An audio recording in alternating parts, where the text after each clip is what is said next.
আসসালামু আলাইকুম এভরিওয়ান। নীল প্রজাপতি গল্পের দ্বিতীয় পার্ট। তো চলো বেশি কথা না কইয়া গল্প শুরু করা যাক। তারপর দিশা বলতে লাগলো, এতটা লিখতে পারবো না, ফোন দেন। আমি বললাম ওকে। বলেই আমি দিশাকে কল করলাম। সাথে সাথেই দিশা ফোনটা রিসিভ করে বললাম, এখন বলেন কি জানতে চান। আমি বললাম প্রথম থেকে পুরোটা শুনতে চাই। তারপর দিশা বলতে লাগলো, আমি একটা এতিম মেয়ে। আমি অবাক হয়ে দিশাকে জিজ্ঞেস করলাম, মানে কি? দিশা বলল, জি ঠিকই শুনছেন, আমি একজন এতিম মেয়ে। জন্মের সময় আমার মা মারা যায়। সবাই বলে আমি নাকি আমার মাকে খেয়েছি, সেজন্য সবাই আমাকে অপয়া বলে। কিন্তু আমার বাবা মোটেও এরকম বলতেন না। বাবার অনেক আদরের ছিলাম। আমার দুনিয়া বলতে একমাত্র বাবাকে ঘিরেই ছিল। এক কথায় আমিও এক বাবার রাজকন্যা ছিলাম। লোকে যতই অপয়া বলুক না কেন, যখন বাবার মুখের দিকে তাকাতাম, তাদের দেওয়া কথার আঘাত সব ভুলে যেতাম।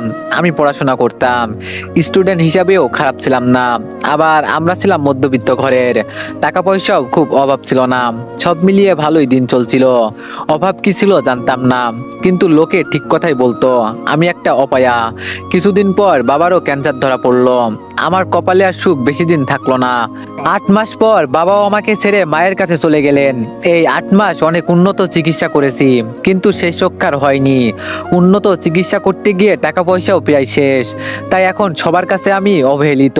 কথাই আছে, যার টাকা আছে যতক্ষণ তার আদরও আছে ততক্ষণ। বলেই দিশা চুপ হয়ে গেল। তারপর আমি বললাম, আপনি কি এখন একাই থাকেন? দিশা বলল, না, একা থাকবো কেন? আমি বললাম, তাহলে কার সাথে থাকেন? দিশা বলল, আমার বাবার ছোট ভাই মানে চাচ্চুর বাসায় থাকি, তবে এমনি এমনি না। আমি বললাম, তাহলে? দিশা বলল, কাজের লোক হিসেবে। আমি বললাম, মানে? দিশা বলল, প্রথম প্রথম আমাকে ভালোবাসলেও পরবর্তীতে আমার চাচির বুদ্ধিতে আমাকে দিয়ে বাসার সব কাজ করায়। সব কাজ করিয়েও এখন ঠিক মতো খাইতে দেয় না। একবেলা খাইলে 2 বেলা না খেয়ে থাকি। কাপড় দেওয়া তো দূরে থাক, ওনার একটা মেয়ে আছে আমার চেয়ে 6 মাসের ছোট। তার যত পুরনো কাপড় আছে আমাকে সেগুলো পরতে দেয়, আর সেটা পরেই আমি ঈদের আনন্দ ভোগ করি। মাঝে মাঝে মনে হয় এই সুন্দর পৃথিবীটা আমার জন্য না। মনে হয় আমিও আব্বু আম্মুর কাছে চলে যাই। এখন আমি একজন অবহেলিত এতিম মেয়ে। মনে হয় এই দুনিয়ায় জন্ম নেওয়াই আমার জীবনের সবচেয়ে বড় ভুল। বলেই দিশা ফুপিয়ে কান্না করতে লাগে। আমি স্পষ্ট শুনতে পারছি দিশার কান্না। দিশার কথাগুলো শুনে অজান্তেই আমার চোখ থেকে 2 ফোঁটা পানি গড়িয়ে পড়লো। তারপর আমি দিশাকে সান্ত্বনা দিয়ে বললাম, প্লিজ তুমি এভাবে বইলো না। মনে এত কষ্ট জমিয়ে রাখছো, আর কে বলেছে তোমার কেউ নেই? হ্যাঁ, যেহেতু আমার সাথে সব শেয়ার করছো, তার মানে মনে করবে আমি তোমার আপন, আমি তোমার লাইফের একজন। দিশা তবুও ফুপিয়ে কান্না করেই যাচ্ছে। ওকে অনেক সান্ত্বনা দিলাম। অনেকক্ষণ পর দিশা কান্না থামিয়ে বলল, জানেন, যখন এগুলো ভেবে মন খারাপ থাকে তখনই আপনার গল্প পড়ি আর মন ভালো হয়ে যায়। আপনি আমার মন ভালো হওয়ার কারণ, তাই তো আপনার সাথে কথা বলি। আমি অন্য ছেলেদের সাথে কখনো কথা বলিনি। আমি বললাম, আর বলতেও হবে না। আমি আছি না, যখনই মন খারাপ হবে তখনই ভাববেন তোমার কেউ একজন আছে। উপ সরি, আপনি। দিশা বলল, সমস্যা নেই, তুমি করে বলতে পারেন। আমি বললাম, তাহলে তুমিও বলো। দিশা বলল, আচ্ছা ঠিক আছে, চেষ্টা করব। দিশা কিছুক্ষণ চুপ থাকার পর বলল, তুমি আমার মন ভালো হওয়ার কারণ বলে সেই দিন সাহস করে তোমায় মেসেজ দিয়েছিলাম আর টাকা চাই। আমি বললাম, সেই দিনের জন্য আমি অনেক লজ্জিত, না জেনে অনেক কিছুই বলে ফেলছি, আমাকে তুমি ক্ষমা করে দিও। দিশা বলল, আরে সমস্যা নেই, এগুলো কথা চাচা চাচি চাচাতো বোনের কাছে শুনে শুনে অভ্যাস হয়ে গেছে, আমি কষ্ট পাইনি। আমি বললাম, দেখো আমারে কিন্তু ছোট করতেছো, সরি বলছি না আমি। দিশা বলল, আচ্ছা যাও, করব না। আমি বললাম, তো তুমি সেই দিন বলছিলে চুরির অপবাদে টাকা নিয়েছিলে, ব্যাপারটা বুঝলাম না। তারপর দিশা আবার বলল, আমাকে সকালে উঠেই থালা বাসন ধুতে হয়, তারপর ঘর ঝাড়ু দিয়ে মুছে পরিষ্কার করে দিতে হয়। তো প্রতিদিনের মতো সেই দিনও আমি ঘর ঝাড়ু দিয়ে মুছে পরিষ্কার করে দিয়েছিলাম। কিছুক্ষণ পর ফ্ল্যাশব্যাক। চাচি বলল, দিশা, এই ফকিন্নি হারামজাদি, বের হ তাড়াতাড়ি। চাচির চিৎকারে চাচা আর চাচাতো বোন রিয়া সহ আমিও বের হয়ে আসলাম। চাচি আমার দিকে চোখ বড় বড় করে তাকিয়ে আছে। আমি ভয়ে কাঁপতে লাগলাম। তখন চাচা চাচিকে বলল, চুপ করো না, ও হয়তো নেয়নি। চাচি বলল, তুমি চুপ করো, চোরকে সাপোর্ট করলে তোমারও খবর আছে। চাচা আর কিছু বলল না, চুপ করে রইল। তখন আমি বললাম, কি হয়েছে চাচি? চাচি বলল, কি হয়েছে বুঝতেছিস না হারামজাদি? দিশা বলল, সত্যি বুঝতেছি না, একটু খুলে বলবেন কি হয়েছে? চাচি বলল, আমাদের ঘর থেকে 10,000 টাকা কে নিয়েছে? দিশা বলল, বিশ্বাস করেন চাচি, আমি নিইনি, আমি তো দেখিইনি। বলার সাথে সাথে আচমকা চাচি আমার গালে 2টা থাপ্পড় মেরে দিল। থাপ্পড়টা অনেক জোরেই মারছে, তাই চোখ থেকে আপনা আপনি পানি ঝরতে লাগলো। চাচা কিছু বলতে চেয়েও চাচির ভয়ে বলতে পারলো না। তারপর চাচি আবার বলতে লাগলো, হারামজাদি, চুরি করিস, আবার মুখে মুখে মিথ্যা কথাও বলিস, চোরের মায়ের বড় গলা, তাই না? তোকে এখানে রাখতে দেওয়াই আমার ভুল। বল টাকা কোথায় আর কি করছিস? দিশা বলল, বিশ্বাস করো চাচি, আমি টাকা নিইনি। চাচি বলল, আবার মিথ্যা কথা বলিস, মেরে তোর মুখ ভেঙে দিব। দিশা বলল, চাচি আর যাই করো, চোরের অপবাদ দিও না। চাচি বলল, ভালোই ভালোই বল টাকা কোথায় রাখছিস? তুই তো আমাদের রুমে যাতায়াত করিস, তুই ছাড়া আর কেউ নেয়নি। চাচিকে অনেক বোঝালাম যে টাকা আমি নিইনি, কিন্তু সে কোনোভাবেই বুঝলো না, বরং আমাকে অনেকভাবে টর্চার করে অত্যাচার করে। সবশেষে আমাকে গরম খুন্তির ছেঁকাও দিয়েছে, পিঠে এখনো পোড়া দাগ আছে। বলেছে একদিনের মধ্যে টাকা না দিলে আরো বেশি করে খুন্তির ছেঁকা দিব। ফ্ল্যাশব্যাক শেষ। বর্তমানে দিশা বলল, তাই সেই দিন রাতে একরকম বাধ্য হয়ে তোমাকে মেসেজ দিয়ে ওইসব বলি। বলেই দিশা ফুপিয়ে কেঁদে ওঠে। ওকে কি বলে সান্ত্বনা দিব নিজেই বুঝতে পারছি না। একটা মেয়ে কিভাবে এতটা কষ্ট থেকেও হাসি মুখে সব মেনে নিতে পারে। তারপর আমি অনেক সান্ত্বনা দিয়ে দিশার কান্না থামালাম। তারপর কিছুক্ষণ পর আমি দিশাকে জিজ্ঞেস করলাম, আচ্ছা দিশা, তুমি পড়াশোনা করো না এখন? দিশা বলল, উনাদের বাসায় সব কাজ করেও মন পাই না, পড়াশোনার সময় পাবো কখন? তাই আমাকে পড়াশোনা করাই না। একবার পড়াশোনা করব বলেছিলাম, তার জন্য মাইর খাইছি। আমি বললাম, এত কিছু সহ্য করে ওখানে থাকছো কেন? দিশা বলল, কি করব তাহলে তুমিই বলো। আমার এই দুনিয়াতে আপন বলতে কেউ নেই, আমি একটা অবহেলিত এতিম মেয়ে। এখানে বাসার সব কাজ আর মায়ের খেয়ে হলেও একবেলা খাবার আর পুরনো কাপড় তো পারছি। আমার মতো মেয়ের এটাই অনেক। আমি বললাম, দিশা তোমাকে একটা রিকোয়েস্ট করি। দিশা বলল, করো। আমি বললাম, আমি তোমার মতো এরকম ভাবে জীবনের সাথে লড়ে যাওয়া মানুষ কখনো দেখিনি, তাই আমি তোমাকে দেখতে চাই। দিশা বলল, কেমনে দেখবা? আমি বললাম, আমার ইনবক্সে তোমার একটা পিক দাও। দিশা বলল, পসিবল না। আমি বললাম, কেন? দিশা বলল, কারণ আমার বড় ফোন নেই, বাটন ফোন ব্যবহার করছি। আমি বললাম, তাহলে ফেসবুক চালাও কেমনে? দিশা বলল, বাটন ফোনেও ফেসবুক চালানো যায়, সেজন্যই তো রিপ্লাই করতে দেরি হয়। আমি বললাম, বুঝলাম। দিশা বলল, আচ্ছা শোনো, আজকে তো অনেক কথা বললাম, এখন রাখছি, পরে আবার কখনো কথা বলবো। আমি বললাম, আচ্ছা ঠিক আছে, তুমি সাবধানে থেকো, ভালো থেকো। দিশা বলল, আর তুমিও। আমি বললাম, আল্লাহ হাফেজ। দিশা বলল, আল্লাহ হাফেজ। তারপর আমি ফোন রেখে ঘুমিয়ে পড়লাম। সন্ধ্যায় আম্মু ডাক দিল। আম্মু বলল, রাকিব, ইফতারের সময় হয়ে গেছে। ঘড়ির দিকে তাকিয়ে দেখি 5টা 50 বাজে, 12 মিনিট পর ইফতার। তাই ওয়াশরুম থেকে ফ্রেশ হয়ে উজু করে আসলাম। নিচে গিয়ে দেখি আম্মু আমার পছন্দের অনেক খাবার রান্না করেছে, সাথে আমার পছন্দের চিকেন বিরিয়ানি। ইফতার মুখের সামনে নিয়ে বসে আছি। আম্মু বলল, এই সময় ইফতার মুখের সামনে নিয়ে আল্লাহর কাছে দোয়া করলে আল্লাহ সব মনের ইচ্ছা পূরণ করেন। রাকিব, তুই তোর মনের ইচ্ছা আল্লাহর কাছে চেয়ে নে। আমি বললাম, ঠিক আছে আম্মু। তারপর আমি আমার কয়েকটা মনের কামনা আল্লাহর কাছে চেয়ে নিলাম। কিছুক্ষণ পর আজান হয়ে গেল, আর আমরাও সবাই একসাথে ইফতার করে নিলাম। পরিবারের সবাই একসাথে বসে ইফতার করার মজাই আলাদা, এক অন্যরকম শান্তি লাগছে। যাই হোক, ইফতার সেরে আমি আর আব্বু মসজিদে মাগরিবের নামাজ আদায় করতে গেলাম। নামাজ আদায় করে এসে রুমে কিছুক্ষণ গল্প লিখলাম। এশার আজান দিতেই মসজিদে গিয়ে নামাজ আদায় করে তারাবি নামাজ পড়ে বাসায় আসলাম। এসে খাওয়া দাওয়া করে রুমে চলে আসলাম। রুমে এসে শুয়ে অনলাইনে চলে আসলাম। দেখি দিশা অফলাইন, তাই একটু মন খারাপ করে ফেসবুকে নিউজ ফিড স্ক্রল করতে লাগলাম। কিছুক্ষণ পর দিশা এসে মেসেজ দিল, আসসালামু আলাইকুম প্রিয় রাইটার স্যার। আমি বললাম, ওয়ালাইকুম আসসালাম ম্যাম। দিশা বলল, কি করো? নামাজ পড়ছো? খাবার খাইছো? আমি বললাম, রুমে আসলাম, নামাজ পড়ছি, খাইছি। আজকে আম্মু আমার জন্য মজার চিকেন বিরিয়ানি রান্না করছে। দিশা বলল, বাহ। আমি বললাম, তুমি কি খাইছো? দিশা বলল, আমি এখনো খাইনি। আমি বললাম, কেন? দিশা বলল, চাচা চাচি আর রিয়া খাচ্ছে। আমি বললাম, তো তুমিও খাও। দিশা বলল, তাদের সাথে খাওয়া আমার নিষেধ, ওরা খেয়ে গেলে বাকি যা থাকে ওইটা আমার জন্য। তারপর খেয়ে সবার বাসন আমাকে মাজতে হবে। ওর এগুলো কথা শুনে আমার সত্যি অনেক খারাপ লাগে। একটা মেয়ে কেমনে এত কষ্ট সহ্য করে আছে? তারপর দিশা আবার বলল, কি হলো? আমি বললাম, কিছু না।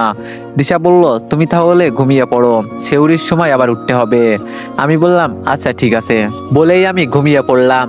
এভাবে প্রতিদিন দিশার সাথে আমার কথা হতো। আস্তে আস্তে আমি দিশার কথার মায়ায় জড়িয়ে পড়ি। দিশাকে আমার অনেক ভালো লাগতে লাগলো। আস্তে আস্তে আমি দিশাকে না দেখেই ভালোবেসে ফেললাম। দিশাকে প্রপোজ করার আগে আমার বন্ধুকে জানানো দরকার, তাই মেহেদিকে ফোন দিলাম। মেহেদি বলল, হ্যালো বল, তোর তো কোনো খবরই নেই, কেমন আছিস? আমি বললাম, আলহামদুলিল্লাহ ভালো, তুই? মেহেদি বলল, আলহামদুলিল্লাহ ভালো। আমি বললাম, তোকে একটা কথা বলার জন্য ফোন দিয়েছি। মেহেদি বলল, বল। তারপর আমি আর দিশার ব্যাপারটা খুলে বললাম। সব শুনে মেহেদি অবাক হলো আর বলল, কি বলিস এইগুলো? না দেখে কি ভালোবাসা যায়? আমি বললাম, অবশ্যই যাই, আমি ওকে প্রপোজ করতে যাচ্ছি। মেহেদি বলল, দোস্ত তুই এই ভুল করিস না, পরে পস্তাবি কিন্তু। আমি বললাম, চুপ শালা, আগের বারও তো বলছিলি ও ধোঁকাবাজ, কিন্তু শেষে আমার কথাই সত্যি হলো। মেহেদি বলল, এটা ভালোবাসা মানলাম, কিন্তু তুই ভুল করিস না। আমি বললাম, এবারও আমার মন বলছে আমি ঠকবো না, রাখছি আমি। মেহেদি বলল, রাকিব শোন। আর কিছু না শুনেই আমি মেহেদির কল কেটে দিলাম। আমার নিজের প্রতি বিশ্বাস আছে, এবারও দিশা আমাকে ঠকাবে না। একদিন দিশার সাথে কথা বলার সময় আমি দিশাকে বললাম, দিশা একটা কথা বলতাম। দিশা বলল, একটা কেন, হাজারটা বলো, আমি শুধু তোমার কথাই শুনতে চাই। আমি বললাম, কিন্তু কিভাবে যে বলবো বুঝতেছি না। দিশা বলল, আরে বলো তো। আমি বললাম, দিশা তোমার আইডির নাম তো নীল প্রজাপতি, কিন্তু আমি তোমাকে আমার নীল প্রজাপতি বানাতে চাই, তুমি কি আমার নীল প্রজাপতি হবে? দিশা বলল, মানে? আমি বললাম, আই লাভ ইউ। দিশা বলল, কি বলো রাকিব, বুঝতেছি না। আমি বললাম, মানে আমি তোমাকে ভালোবাসি। এইদিকে দিশা হতবাক হয়ে হা হয়ে আছে। তার নিজের চোখে সে বিশ্বাস করাতে পারছে না একজন রাইটার তাকে প্রপোজ করছে। দিশার উত্তর না পেয়ে আমি আবার বললাম, কি হলো, চুপ করে আছো যে? দিশা বলল, আমি কি বলবো বুঝতেছি না রাকিব। আমি বললাম, তোমার যা ইচ্ছা বলো, চাইলে বকাও দিতে পারো, প্লিজ, কিন্তু আমার সাথে কথা বলা বন্ধ করো না, আমি তোমার মায়ায় জড়িয়ে পড়ছি। দিশা বলল, কি বলো, সত্যি আমি বুঝতেছি না। আমি বললাম, দেখো, তোমার জন্য আমি অনেকটা শুধরে যাচ্ছি, প্লিজ, আমি কখনো এভাবে রিকোয়েস্ট করিনি। দিশা বলল, আমি পরে বলি। আমি বললাম, ঠিক আছে, আজ বলতে হবে না, তুমি সময় নাও, ভেবে চিনতে বইলো। দিশা বলল, ঠিক আছে। আমি বললাম, আজ রাখছি তাহলে। দিশা বলল, ওকে, বলেই ফোনটা কেটে দিলাম। তার কিছুক্ষণ পর ইফতার সেরে রুমে কিছুক্ষণ রেস্ট নিলাম। মনে একটাই চিন্তা, দিশা কি আমার প্রপোজালে রাজি হবে? যাই হোক, আজান দিতেই নামাজ পড়তে গেলাম। ঈশার নামাজ সহ তারাবির নামাজ পড়ে রাতের খাবার খেয়ে নিলাম। খেয়ে রুমে এসেই দিলাম এক ঘুম। ঘুম ভাঙলো দিশার ফোন পেয়ে। ঘুম ঘুম চোখেই ফোন রিসিভ করতেই ওপাশ থেকে বলে উঠলো, আসসালামু আলাইকুম। আমি ঘুম ঘুম নিয়েই বলতে লাগলাম, ওয়ালাইকুম আসসালাম, কে বলছেন? দিশা বলল, আরে গাধা, আমি দিশা, ওঠো বলছি, সেউরির সময় হয়ে গেছে, রোজা রাখবা না? আমি বললাম, ও সরি, বুঝতে পারিনি, ধন্যবাদ উঠিয়ে দেওয়ার জন্য। দিশা বলল, উঠে ফ্রেশ হয়ে নাও, সেউরি খেয়ে আমাকে নক দিও। আমি বললাম, ওকে, বলেই ফোনটা রেখে দিলাম। ফ্রেশ হয়ে নিচে যেতেই আম্মু বলে উঠলো, কিরে, আজকে তো আমি ডাক দিই নাই, উঠলি কেমনে? আমি বললাম, ও তুমি বুঝবে না। আম্মু বলল, বল মেয়েটাকে। আমি অবাক হয়ে বললাম, কিসের মেয়ে আম্মু? আম্মু বলল, যে তোর মতো বাদরকে ঠিক করছে, আগে তো নামাজ পড়তেও যাইতি না, এখন ওর কথাই যাস, আবার ঘুম থেকেও ডেকে তোলে। আমি বললাম, আম্মু কি বলে এইসব, আমি এমনিই ভালো, তুমি আমাকে চিনলে না। আম্মু বলল, থাক, আমাকে বোঝাতে আসিস না, আমি তোর মা, ওই বয়স আমিও পার করে এসেছি, এখন বল মেয়েটাকে। আমি বললাম, দিশা। আম্মু বলল, বাহ, সুন্দর নাম, তা দেখতে কেমন, তোর কাছে কোনো পিক আছে, আমাকে দেখা। আমি বললাম, পিক নেই। আম্মু বলল, মানে? আমি দিশাকে এখনো দেখিনি। আম্মু অবাক হয়ে বলল, দেখিসনি মানে, না দেখেই ভালোবাসা? আমি বললাম, না দেখে ওকে ভালোবেসে ফেলেছি, বিশ্বাস করো আম্মু, ও অনেক ভালো মেয়ে। আম্মু বলল, তুই কিভাবে বুঝলি, তুই তো ওকে দেখিসনি। তারপর আমাদের মধ্যে ঘটে যাওয়া সমস্ত ঘটনা আম্মুকে খুলে বললাম। সব শুনে আম্মু বলল, মেয়েটির জন্য সত্যি অনেক খারাপ লাগছে, তুই অনেক ভালো কাজ করেছিস, সত্যি মেয়েটি ওই বাড়িতে অনেক অবহেলিত। আমি বললাম, আম্মু বলল, তা ও যে তোকে ভালোবাসে সেটা তো কেউ বলছে? আমি বললাম, না আম্মু, আমি ওকে প্রপোজ করেছি, ও সময় নিয়েছে আমার থেকে। আম্মু বলল, আমি তোদের জন্য দোয়া করি। আমি বললাম, থ্যাংক ইউ আম্মু, লাভ ইউ। আম্মু বলল, লাভ ইউ টু সোনা, এখন আয় সেউরিটা করে নে। আমি বললাম, ঠিক আছে। তারপর আমরা সবাই মিলে সেউরিটা করে নিলাম। সেউরি করে রুমে আসতেই মনে পড়লো দিশা এসএমএস দিতে বলেছিল, তাই তাড়াতাড়ি করে অনলাইনে গেলাম আর দিশাকে এসএমএস দিলাম। আমি বললাম, আসসালামু আলাইকুম। দিশা বলল, ওয়ালাইকুম আসসালাম, খাওয়া শেষ? আমি বললাম, হ্যাঁ শেষ, তুমি খাইছো? দিশা বলল, না, ওরা খাচ্ছে। আমি বললাম দিশা। দিশা বলল বলো। আমি বললাম আমার কথা কি ভাবলে? দিশা বলল কোন কথা? আমি বললাম আমার প্রপোজালের কথা। দিশা বলল ভেবেছি। আমি বললাম তাহলে তোমার উত্তরটা কি? দিশা বলল দেখো রাকিব, আমি চাই না আমার জন্য তোমার জীবনটা নষ্ট হয়ে যাক। তুমি তো সবকিছুই জানো। কিছুক্ষণ চুপ থেকে রিপ্লাই দিলাম, আমি তোমার সবকিছু জানার পরেও আমি তোমাকে ভালোবাসি, অনেক ভালোবাসি। প্লিজ তুমি আমাকে এভাবে ফিরিয়ে দিও না। দিশা বলল এই তুমি কি পাগল নাকি? হ্যাঁ, সবকিছু জেনে কেন পাগলামি করছো? আমি বললাম আমি তোমার সাথে সারা জীবন থাকার জন্য পাগল, তোমার ভালোবাসার জন্য আমি পাগল। দিশা বলল প্লিজ রাকিব, পাগলামি করিও না, তোমার সুন্দর একটি ভবিষ্যৎ পড়ে আছে সামনে। আমি বললাম সেই ভবিষ্যৎ আমি তোমার সাথে কাটাতে চাই। দিশা বলল আমি কখনোই তোমার সুন্দর জীবনটা নষ্ট করতে পারবো না। আমি এতিম মেয়ে, তুমি কোথায় আর আমি বা কোথায়? তোমাকে কল্পনা করাও আমার জন্য অনেক। আমি বললাম এটাই কি তোমার শেষ কথা? দিশা বলল প্লিজ বোঝার চেষ্টা করো, আমরা সারা জীবন বন্ধু হয়ে থাকবো। আমি বললাম আচ্ছা রাখছি, আল্লাহ হাফেজ। দিশা বলল রাকিব শোনো। না শুনেই আমি দিশার ফোনটা কেটে দিলাম। দিশা আমাকে বুঝিয়ে সুন্দরভাবে রিজেক্ট করে দিল, ভাবতেই পারছি না। আমার অনেক কষ্ট হচ্ছে যে দিশা আমাকে রিজেক্ট করে দিল। শুনে অনেকক্ষণ নীরব কান্না করলাম। ফজরের নামাজ আদায় করে কাঁদতে কাঁদতে কখন যে ঘুমিয়ে পড়েছিলাম জানি না। সকালে ঘুম থেকে উঠতে পারিনি, উঠতে উঠতে দুপুর হয়ে গেছে। কান্না করার জন্য চোখগুলো লাল হয়ে আছে। তাই ওয়াশরুমে গিয়ে একেবারে গোসল সেরে জোহরের নামাজ আদায় করে মসজিদে গেলাম। নামাজ আদায় করে এসে আবার রুমে গিয়ে দরজা লাগিয়ে দিলাম। ফোনটা হাতে নিয়ে দেখি দিশা অনেকবার কল আর SMS দিয়েছে, কিন্তু SMS এর রিপ্লাইও দিলাম না, আর কলটাও ব্যাক করলাম না। আম্মু বুঝে গেছে কিছু একটা হয়েছে। তাই ইফতারের আগে আম্মু আমার রুমে এসে বলল রাকিব কি হয়েছে তোর? সারাদিন রুমের মধ্যে ঘাপটি মেরে বসে আছিস কেন? আমি বললাম কই কিছু হয়নি তো। আম্মু বলল দেখ আমি তোর মা, আর মা হয়ে সন্তানের কষ্ট বুঝবো না?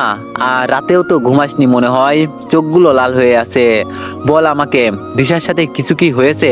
তারপর আমি অবাক করে দিয়ে কাঁদতে কাঁদতে আম্মুকে জড়িয়ে ধরলাম। আম্মু আমার কাঁদা দেখে শক্ত করে আমাকে জড়িয়ে ধরলো। আমি এখন নিশ্চিত আম্মু বুঝে গেছে কিছু একটা হয়েছে। আম্মু আমাকে কিছুক্ষণ সান্ত্বনা দিয়ে বলল রাকিব বল আমাকে কি হয়েছে? আমি তোর আম্মু, তো তোর সব সুখ দুঃখ দেখার দায়িত্ব আমার। আমি তবুও কান্না করেই যাচ্ছি। কিছুক্ষণ পর আম্মুকে বললাম আম্মু দিশা আমাকে রিজেক্ট করে দিয়েছে। আম্মু বলল কারণ কিছু বলেছে? আমি বললাম আম্মু বলল কি বলেছে? আমি বললাম ও আমার লাইফে এসে নাকি আমার জীবনটা নষ্ট করতে চায় না, এজন্য। আম্মু বলল এখানে সে তোর চিন্তা করছে, মানে সেও তোকে অনেক ভালোবাসে। আমি বললাম কি বলছে এগুলো? আম্মু বললাম ঠিকই বলছি, তুই চিন্তা করিস না, দেখবি সেও তোকে ভালোবাসার কথা বলবে। আমি বললাম কিভাবে? আম্মু বলল একটা কাজ কর। আমি বললাম বলো কি কাজ? আম্মু বলল কয়েকদিন অনলাইনে যাস না, ফোনটা অফ করে দে। আমি বললাম কি বলছে এগুলো, কেন? আম্মু বলল যা বলছি তাই কর, তাহলে 7 দিন পর ফলাফল পেয়ে যাবি। আমি বললাম আচ্ছা ঠিক আছে। আম্মু বলল এখন মন খারাপ না করে চুপচাপ ইফতার করতে আয়। আমি বললাম ঠিক আছে। বলেই আম্মু নিচে চলে গেল। আমিও ফ্রেশ হয়ে নিচে গেলাম। কিছুক্ষণ পর আজান দিলে ইফতার সেরে নিলাম। ইফতার করে আর মসজিদে নামাজ আদায় করতে গেলাম না, রুমে গিয়ে নামাজ আদায় করে নিলাম। নামাজ শেষে ভালো লাগছে না, তাই একটু ছাদে গেলাম। সন্ধ্যার শহরের রূপ দেখে মনটা অনেক ভালো হয়ে গেল। অনেক রোমান্টিক ওয়েদার। এই রোমান্টিক মুহূর্তে দিশার সাথে অনেক কথা বলতে ইচ্ছা করছে, কিন্তু আম্মু নিষেধ করেছে, সবুরে নাকি মেয়া ফলে। তাই আমিও সবুর করছি, ফোনটা সুইচ অফ করে রাখছি। আরো কিছুক্ষণ ছাদে থেকে রুমে চলে আসলাম। একটু পরেই ইশার আজান দিল, তাই আমি ওযু করে পাঞ্জাবি গায়ে দিয়ে মসজিদে গেলাম। তারাবির নামাজ শেষ করে বাসায় এসে খাওয়া দাওয়া করে নিলাম। রুমে এসে সময় দিশার সাথে কথা বলতাম, কিন্তু আজ বলা হলো না, তাই তাড়াতাড়ি ঘুমিয়ে পড়লাম। এভাবে 7 দিন কেটে গেল। এই 7 দিন দিশার সাথে কথা না বলে আমার কাছে 7 জনম মনে হয়েছে। কিভাবে এই 7 দিন পার করছি আমি নিজেও জানি না। 7 দিন পর পর আমি আমার ফোন বন্ধ থেকে চালু করলাম। চালু করার পর এত SMS আর মিস কল আসলো, আমি নিজেই অবাক হয়ে গেলাম। SMS আর মিস কলগুলো কয়েক মিনিটের জন্য আমার ফোনটাই হ্যাং করে দিল। আর তার চেয়ে অবাক করার বিষয় হলো সব SMS আর মিস কলগুলো দিশার ছিল। এই 7 দিনে দিশা আমাকে 99 9+ SMS আর 179টা মিস কল দিয়েছে। ওগুলো পেয়ে আমি অনেক খুশি হলাম, মনে মনে লুঙ্গি ডান্স দিতে লাগলাম আর বললাম আম্মুর কথাই তো সত্যি হলো। এইসব ভাবতে ভাবতে দেখি ফোনের স্ক্রিনে আবার দিশার নাম্বারটা ভেসে উঠলো। মানে দিশা আবার ফোন করলো, ধরবো কিনা ধরবো না বুঝতে পারছি না। ওর সাথে কথা বলতে অনেক ইচ্ছা করছে, তাই ফোনটা রিসিভ করেই ফেললাম। ফোন রিসিভ করতে ওপাশ থেকে দিশা বলে উঠলো, আসসালামু আলাইকুম, কেমন আছো তুমি? কিছু কি হয়েছে তোমার? আমি বললাম ওয়ালাইকুম আসসালাম, ভালো আছি। না আমার কি হবে? দিশা বলল, তাহলে 7 দিন অনলাইনে আসনি কেন আর ফোনও বন্ধ কেন? আমি বললাম এমনিতেই। দিশা বলল, তুমি এভাবে মনমরা ভাবে কথা বলছো কেন? আমি বললাম এমনিতেই। দিশা বলল, শুধু এমনিতেই বলছো, আর কি কিছু বলার নেই? আমি বললাম কি বলবো?